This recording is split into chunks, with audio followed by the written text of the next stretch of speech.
Tak já jsem Konrád Černý, a původně pocházím z Polska, narodil jsem se v Polsku u kousek od ukrajinských hranic, ale už jako dítě asi ve 3 měsících jsme se nastěhovali sem do Čech, do Děčína.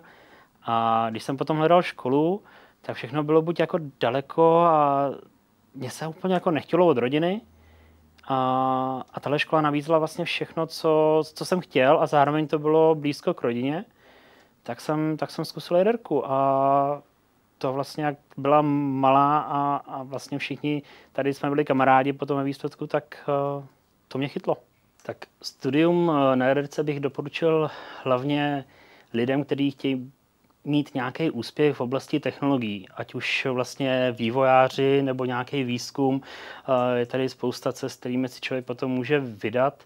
A za mě, co mě třeba nejvíc jako zaujalo při studiu jaderky tady v Děčíně, tak to bylo ten kolegiální a vlastně individuální přístup od vyučujících a jejich obrovská podpora. A i to vlastně, jak ta škola je malá, tak opravdu se cítíte, že sem patříte, pokud tomu něco dáte. Jaderku bych zároveň ale nedoporučil lidem, který nemají logické myšlení, protože té logiky je tady dost, hlavně v těch matematických předmětech a taky těm, co nemají tak na branku.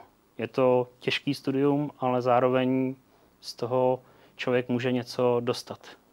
Po dokončení vlastně bakaláře a víceméně od studování několika let v Praze jsem začal pracovat jako vývojář pro firmu Jobs.cz. Netrvalo to dlouho a vypracoval jsem se tam na pozici team leada a pracoval jsem tam kolem 3 let a hledal jsem něco jiného, hledal jsem kolektiv, hledal jsem rodinu a práci, která by mě naplňovala a tu jsem potom našel ve firmě Erento. Vlastně jejím hlavním produktem je největší evropský online marketplace na pronajímání věcí. V té firmě jsem do dneška.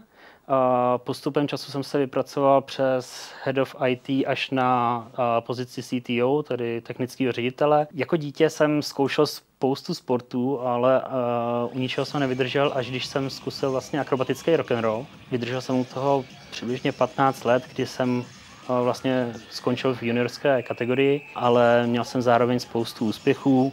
Byl jsem několikanásobný mistr České republiky, 4. na Evropě, 7. ve světě.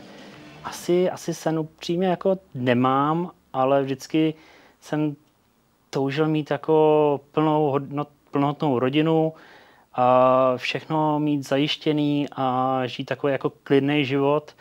A myslím si, že to tím daří, no.